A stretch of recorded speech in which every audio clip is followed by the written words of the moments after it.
What if I told you that right now, today, you could buy a Maserati for less than a 5-year-old Honda Civic? I know, you think I've lost my mind. But here's the thing. The luxury car market in 2025 has gone absolutely bonkers. And we're about to expose the wildest deals that'll make you question everything you thought you knew about car shopping. Forget saving up for that sensible used Corolla. We're talking Bentleys, BMWs, and Mercedes that cost less than your neighbor's boring SUV. And the best part? Your coworkers will think you're either a genius or a secret millionaire. Spoiler alert, you're neither, you just watched this video. So buckle up, because what you're about to see will either be the best or worst financial advice you've ever received. Let's dive in. All right, let's start with the elephant in the room. Or should I say, the Accord in the parking lot. Now, I can already hear some of you screaming at your screens. Wait! The Honda Accord isn't a luxury car. What kind of bait-and-switch nonsense is this? And you're absolutely right. But here's where things get deliciously ironic. A brand new 2025 Honda Accord will set you back anywhere from $32,000 to $38,000, depending on the trim. That's a brand new car with that intoxicating new car smell, 0 miles, full warranty, the whole 9 yards. Now, keep that number in your head because we're about to blow your mind. But before we get to the luxury bargains, we need to talk about why the Accord has become the measuring stick for this entire conversation. See, Honda accidentally created the most overpriced, affordable car in history, and nobody's talking about it. Your parents told you to buy an Accord because it's sensible, your financial advisor probably drives one. Heck, there's probably an Accord parked outside right now, silently judging you for watching car videos instead of working. Here's the thing though, and this is where it gets spicy. The used Accord market has lost its collective mind. 5-year-old Accords with 50,000 miles still commanding 25 to 30 grand. 3-year-old models, you're looking at closer to $32,000. At that point, you might as well buy new, right? Wrong, because that's exactly when you should be looking at the luxury market instead. Now, don't get me wrong, the Accord is genuinely brilliant. Honda's legendary reliability isn't a myth, it's basically a religion at this point. These things run forever. I mean, there's probably an Accord from 1995 still doing Uber rides somewhere, judging other cars for breaking down. The engineering is solid, the resale value is ridiculous, maybe too ridiculous if you ask me, and the maintenance costs are lower than my expectations for a decent parking spot in any major city. The turbocharged engines they've been putting in these since 2018, absolutely fantastic. Smooth, powerful enough to make you forget you're driving a family sedan, and fuel efficient enough that you won't cry every time you pass a gas station. The interior quality has gone from, well, it's practical, to genuinely impressive. We're talking soft-touch materials, intuitive tech, and enough space in the back seat that your mother-in-law can't complain about legroom. Trust me, that's worth its weight in gold right there. And let's talk about that hybrid variant for a second. 50 miles per gallon combined in a car this size? That's not just impressive, that's basically wizardry. Honda took one look at physics and said, nah, we're good. The hybrid system is so seamlessly integrated that most drivers forget they're even in a hybrid until they realize they've driven for 2 weeks on a single tank. But here's the plot twist that brings us back to our main story, and this is the part where things get absolutely wild. While everyone and their grandmother is fighting over used Accords, treating them like they're made of solid gold and unicorn tears, there's a whole fleet of luxury vehicles sitting on lots, practically begging for attention, priced lower than these sensible choices. We're talking cars with prestige badges, buttery leather seats, powerful engines that make the Accord's Turbo 4 sound like a lawnmower, and technology that looks like it came from the future. And yet, because they wear a luxury badge, because they have slightly higher maintenance costs, and let's be honest, because people are terrified of repair bills, they're being sold for less than your safe Honda choice. So while the Accord sits there, proud and reliable, with its resale value defying all logic and reason, wearing its reputation like a suit of armor, the luxury market is basically having a fire sale. It's like watching everyone line up for regular coffee while the barista is literally giving away premium lattes at half price. The Accord has done its job too well. It's become so synonymous with smart choice that people have stopped doing the actual math. They see that Honda badge and their brain goes into autopilot. Meanwhile, calculated risk takers, the smart ones watching this video right now, are about to discover that sometimes the sensible choice is actually the most expensive mistake you can make. So remember that Accord price we talked about. $32,000 to $38,000 for new, $25,000 to $32,000 for used. Burn those numbers into your memory, because what comes next is going to make you question every car buying decision you've ever made. And if you're currently shopping for an Accord, well, you might want to sit down for this next part. Enter the Kia Cadenza. And I can already see half of you rolling your eyes. A Kia? Really? This is supposed to be about luxury. Oh, my sweet summer child. Prepare to have your automotive prejudices absolutely demolished. The Cadenza is the car equivalent of that kid in school who showed up to prom looking like $1 million and everyone suddenly realized they'd been sleeping on them the entire time. Here's where things get absolutely bonkers. A used Kia Cadenza from 2017 to 2020, we're talking pristine examples with low mileage, can be found for $12,000 to $18,000. Let me say that again slowly for the people in the back. 12 to 18 grand for a full-size luxury sedan. That's half the price of that used Accord we just talked about. And before you start thinking, well, it's a Kia, so it must be garbage, let me introduce you to a little something called reality. The Cadenza was Kia's answer to the Lexus ES, the Acura TLX, and even the entry-level Mercedes E-Class. Except Kia did something absolutely wild. They built a legitimately fantastic luxury sedan and then priced it like they were embarrassed to compete with the big boys. It's like showing up to a poker game with a royal flush and then apologizing for being there. The automotive world didn't know whether to laugh or cry. Let's talk about what you actually get for your 12 grand. First, that 3.3-liter beast pumping out 290 horsepower. That's more power than the Accord, more power than most entry-level luxury cars, and enough grunt to make you giggle every time you hit the accelerator. And it's smooth. I'm talking butter on a hot pan smooth. This engine has been in Kia's lineup forever, and they've refined it to the point where it feels like it's powered by silk and confidence. The interior? Oh boy, this is where Kia really said, "Watch this," and proceeded to embarrass half the luxury market. Napa leather seats that feel like you're sitting on a cloud made of expensive Italian handbags. Real wood trim, not that fake plastic nonsense. Actual wood that looks and feels premium. The front seats are ventilated, heated, and have more adjustments than a chiropractor's office. There's a panoramic sunroof so big you could stargaze while stuck in traffic, which, let's be honest, is where you'll use it most anyway. And the technology package? This is where it gets hilarious. We're talking heads-up display, wireless phone charging before it was cool, a premium Harman Kardon sound system with 14 speakers because apparently Kia decided that if you're going to listen to music, you might as well feel it in your soul. An adaptive cruise control that works so well, it's borderline telepathic. This was cutting-edge stuff when these cars were new, and it's still impressive today. But here's the kicker that nobody talks about. Kia's warranty game is legendary. Even on used models, if you're the second owner, you still get a 5-year, 60,000-mile powertrain warranty. 5 years! Most luxury brands treat warranties like they're handing out prison sentences. Meanwhile, Kia's over here saying, yeah, we'll cover that, no problem. It's the automotive equivalent of a manufacturer putting their money where their mouth is. The depreciation curve on these things is absolutely savage, but that's your opportunity. Original owners paid 45 to 50 grand for these cars brand new. They took the depreciation hit like they were paying luxury car taxes to the automotive gods.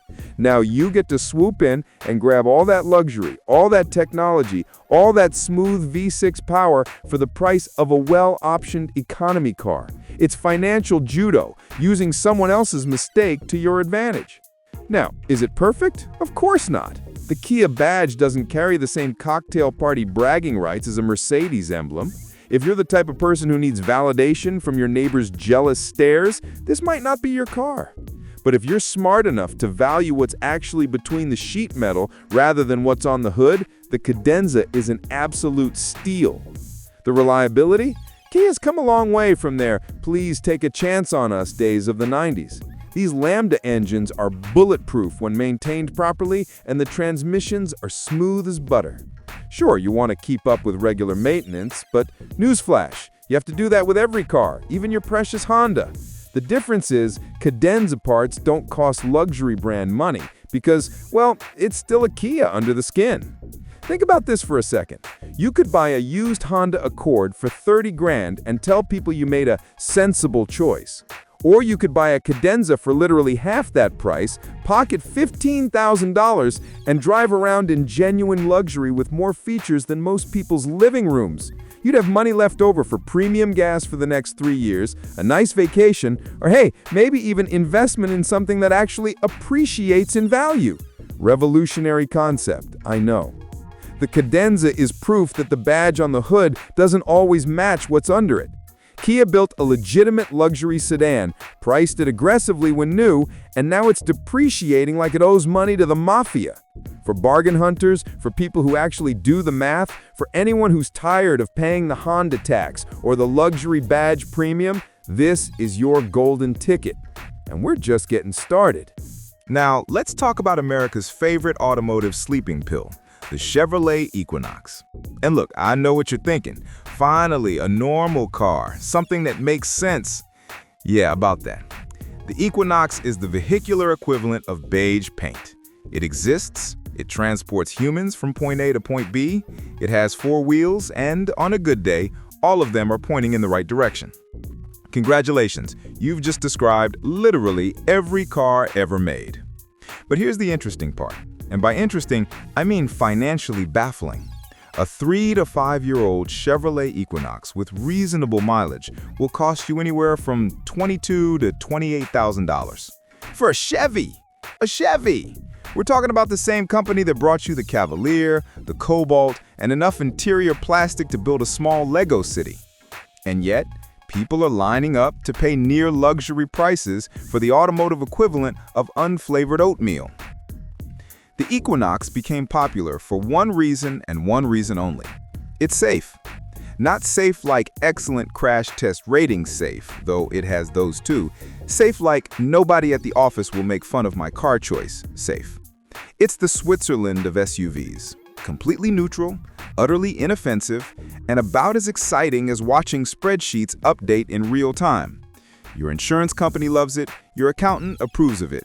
Your soul quietly dies a little bit every time you slide behind that steering wheel. But hey, at least the neighbors think you're responsible.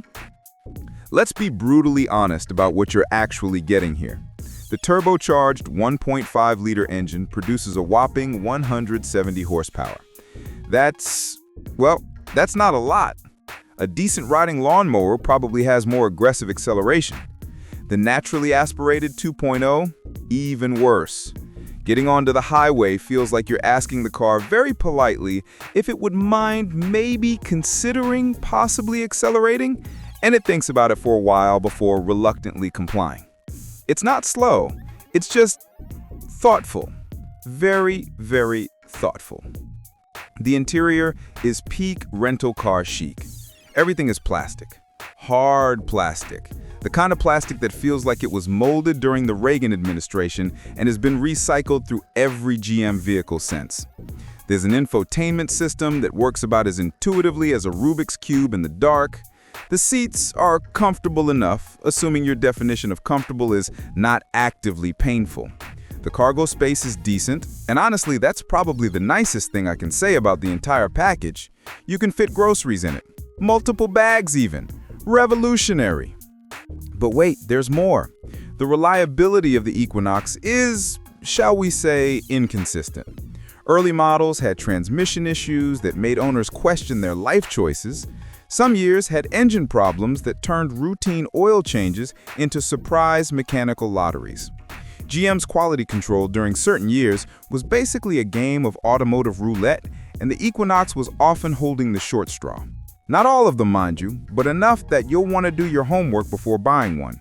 And by homework, I mean hire a mechanic to inspect it like they're searching for buried treasure, because that's essentially what you're doing. Now here's where this gets absolutely wild, and this is the point of our entire journey today. While people are dropping $25,000 on a used Equinox, a vehicle that inspires the same level of passion as a dentist appointment, there are actual luxury SUVs sitting on dealer lots for the same price or less. We're talking BMW X3s, Audi Q5s, Mercedes GLCs, vehicles that were engineered by people who actually care about things like driving dynamics and premium materials and not making you want to fall asleep at the wheel. The Equinox depreciation isn't even impressive.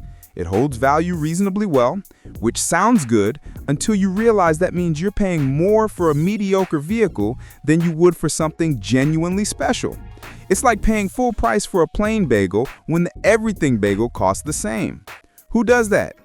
People who don't watch videos like this. That's who. But here's the thing though, and I'll give credit where it's due. The Equinox is practical. It's got all-wheel drive available, which is great if you live somewhere that occasionally remembers what winter is. The fuel economy is decent enough that you won't have a panic attack every time you pass a gas station. It'll fit a family of 5 without anyone calling Child Protective Services. And if you absolutely positively need everyone to know that you made the safest, most boring choice possible, well, mission accomplished. But practical doesn't mean smart. Practical would be recognizing that for the same money, you could be driving something with an actual soul. Something where the engineers didn't give up halfway through development and say, good enough. The Equinox exists in this weird space where it costs too much for what it is, but not enough to be actually luxurious. It's automotive purgatory on wheels. So while every other person on your block is financing their Equinox for 72 months, slowly dying inside with every monthly payment, you could be the person who actually did the research. The person who realized that badge loyalty and playing it safe often means playing yourself. The person driving something that actually makes the morning commute bearable instead of just survivable. The Equinox is the benchmark of settling. It's what happens when you let fear make your decisions instead of using that beautiful brain of yours. And now that we've established what not to aspire to, let's talk about what you should be looking at instead. The Volkswagen Passat. The car that tried so desperately to be everything to everyone that it ended up being nothing to most people. But here's where things get spicy. This identity crisis is actually your ticket to driving a genuinely well-engineered sedan for the price of a questionable used Camry. Buckle up, because we're about to dive into one of the most underrated bargains in the entire automotive market.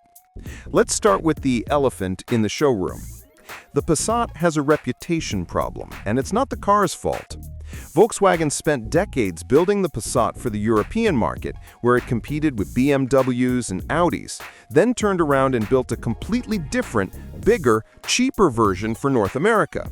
It's like they showed up to 2 different parties wearing completely different outfits and somehow expected both crowds to be impressed. The result? Confusion, mediocre sales, and a depreciation curve that looks like it fell off a cliff, dragging its resale value behind it screaming. But here's your golden opportunity. A 2017 to 2020 Volkswagen Passat with reasonable mileage can be yours for $15,000 to $22,000. That's it. For a mid-size sedan that was designed to compete with the Accord and the Camry, but was actually engineered in Germany by people who think driving should be an experience rather than a chore. You're getting German DNA at Korean pricing, and somehow nobody's noticed. The driving dynamics on this thing are absolutely sublime compared to everything we've talked about so far. That steering? Actually weighted properly. The chassis? Solid as a bank vault. The ride quality? Smooth enough that you'll forget you're on American roads, which, let's be honest, are basically just construction zones connected by potholes. Volkswagen engineers clearly missed the memo about making cars feel like they're floating on marshmallows, and instead built something that actually responds when you turn the wheel. Radical concept, I know. The interior is where the Passat really flexes its European heritage. Real stitching on the dashboard. Controls that click with dramatic precision. Materials that don't feel like they came from the clearance section of a plastic factory. It's not trying to be luxurious in that flashy, look-at-me way. Instead, it's quietly confident, like someone who knows they're smart but doesn't need to tell everyone about it. The build quality is legitimately impressive. Panels line up properly. Doors close with a satisfying thunk, and nothing rattles like it's trying to escape. Now let's talk power options, because this is where it gets interesting. The base engine is a 2-liter turbocharged 4-cylinder pumping out 174 horsepower. Decent, not spectacular, but here's the thing. It's mated to a transmission that actually knows what it's doing. The shifts are smooth, the power delivery is linear, and the whole package feels cohesive in a way that most cars in this price range simply don't. Then there's the V6 option, a 3.6-liter beast with 280 horsepower that makes this family sedan feel genuinely quick. Not sports car quick, but definitely I can merge onto the highway without saying a prayer quick. The space inside is almost comical. Volkswagen clearly designed this thing for people who occasionally need to transport actual adult humans in the backseat rather than just theoretical ones. Legroom for days. Headroom that won't make your tall friends curse your name. A trunk that could probably fit 3 bodies. Suitcases. 3 suitcases.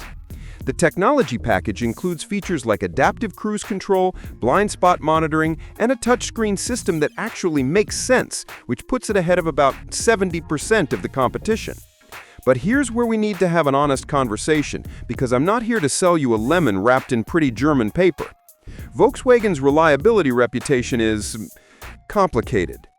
Early models had some electrical gremlins, the DSG transmission in certain years could be temperamental, and if something does go wrong, you're fixing a Volkswagen, not a Honda, which means parts and labor are going to cost more. Not luxury car expensive, but definitely more than your mechanic charging you for a Civic repair while half asleep.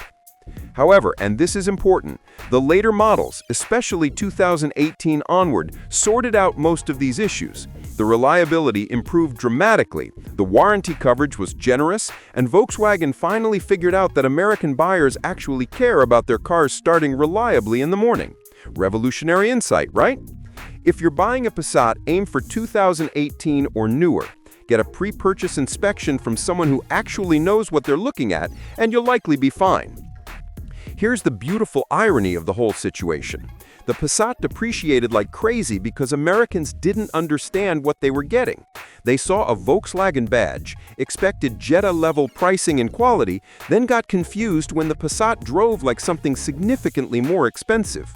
The market punished it for being too good at a price point where people expected mediocrity. Now that depreciation is your advantage. You get to pick up a genuinely well-sorted sedan for the price of something far less interesting. Think about this math for a second. $20,000 for a Passat with German engineering, solid build quality, and actual driving engagement, or $28,000 for a used Equinox that drives like it's perpetually disappointed in itself. The choice seems obvious when you actually break it down, but most people never do the breakdown. They see the VW logo, remember some vague reliability concerns from 2009, and run back to their safe, boring choices. The Passat is the thinking person's sedan. It's for people who actually enjoy driving rather than just tolerating it. For people who appreciate build quality and driving dynamics but don't want to pay the luxury premium. For people smart enough to recognize that sometimes the best deals are hiding in plain sight, wearing badges that the mainstream market has decided to ignore. And speaking of badges the market ignores, wait until you hear what's coming next. All right, here we go. The moment you've been waiting for. The car that makes this entire video worth watching. The Mercedes-Benz GLA 200. And yes, you read that right. An actual Mercedes with that iconic 3-pointed star on the hood. The badge that makes valets park your car with a little extra care. For less money than that boring Equinox we roasted earlier. If that doesn't make you sit up and pay attention, check your pulse, because you might actually be a robot. Let's cut straight to the chase with some numbers that'll make your brain short-circuit. A 2017 to 2019 Mercedes-Benz GLA 200 with reasonable mileage, we're talking 40 to 60,000 miles, can be found for $18,000 to $25,000. Read that again. A Mercedes, an actual, legitimate, German-engineered Mercedes-Benz for less than most people are paying for a 3-year-old Accord. The same price as that soulless Equinox. Less than what some folks are dropping on a used Passat that's trying to pretend it's not related to this beauty. Now, I can hear the skeptics already. It's cheap for a reason. German cars are money pits. The maintenance will bankrupt me. And look, I get it. We've all heard the horror stories about luxury car ownership. But here's the thing nobody tells you. Most of those horror stories come from people who bought luxury cars and then tried to maintain them like they were Toyotas. Spoiler alert, that doesn't work. But if you're even remotely competent at basic car ownership, the GLA is nowhere near the nightmare people pretend it is. The GLA 200 is Mercedes' entry-level compact SUV. And before you get all judgy about entry-level, remember that we're talking about Mercedes-Benz here. Their idea of entry-level includes more luxury and technology than most brands put in their flagships. This isn't some stripped-down penalty box. This is a legitimate Mercedes that just happens to be sized for people who don't need to transport a football team everywhere they go. Under that sculpted hood sits a turbocharged 2-liter 4-cylinder engine producing around 184 horsepower. Now, I know what you're thinking, that doesn't sound like much. And you're right, it's not going to win any drag races. But here's what it will do. It'll get you from 0 to 60 in a respectable 7.2 seconds, return decent fuel economy, and do it all while sounding and feeling like a proper Mercedes. The turbo provides enough low-end torque that city driving feels effortless, and the 7-speed dual-clutch transmission is so smooth you'll forget it's there. But the real magic is what happens when you slide into that cabin. This is where Mercedes justifies every penny of that 3-pointed star.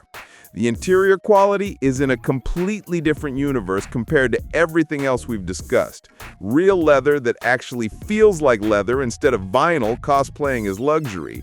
Ambient lighting that makes you feel like you're in a high-end lounge rather than a car. A dashboard layout that's intuitive without being boring. Everything you touch feels intentional, substantial, premium.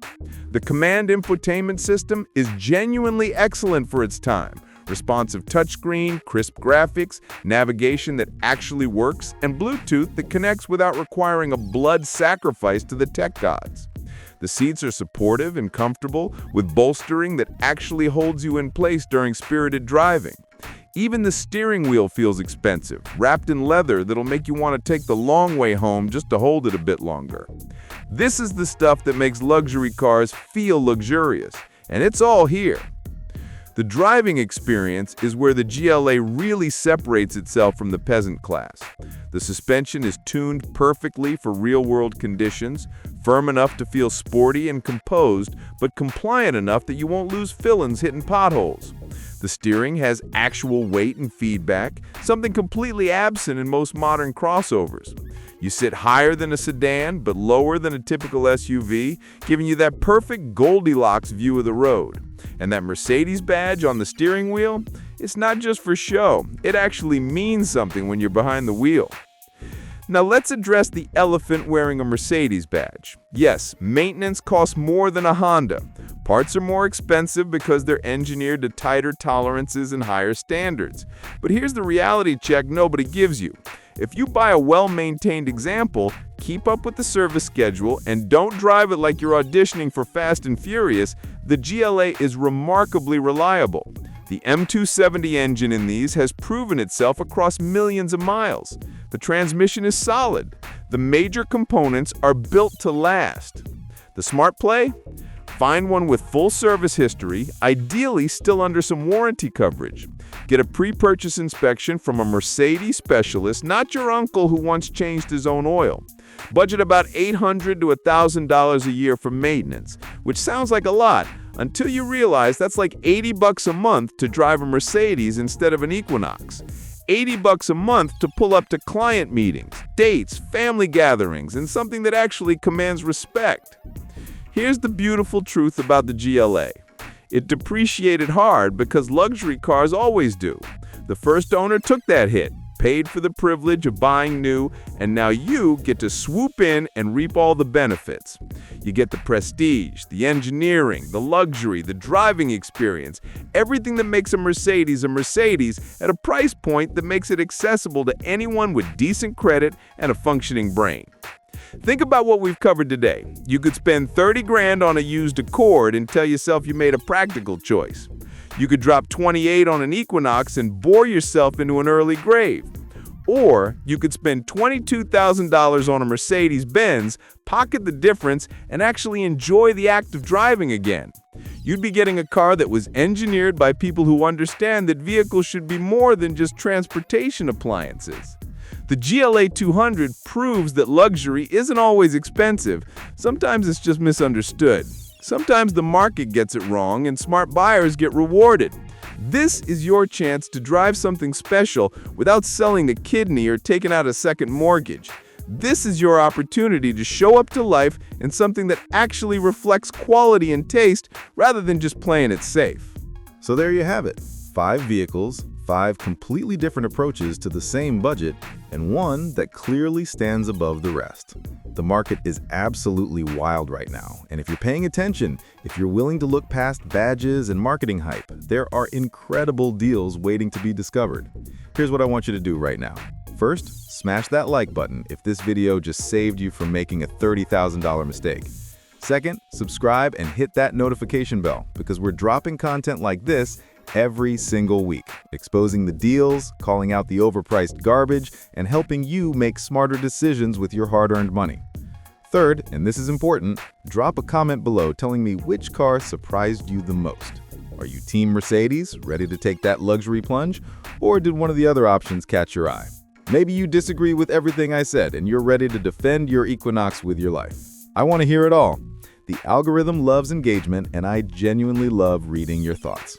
And if you found this valuable, share it with that friend who's about to overpay for a boring sedan because they think it's the safe choice. Be a hero. Save them from themselves. They'll thank you later, probably while sitting in their surprisingly affordable Mercedes. We've got more content coming that'll blow your mind. Luxury sedans cheaper than Civics, sports cars priced like economy boxes, and SUVs that'll make you question everything you thought you knew about car shopping. Don't miss out. Until next time, drive smart, spend smarter, and remember, the best car deal is the one everybody else is too scared to make. Now go out there and shock some people with your new ride. Peace.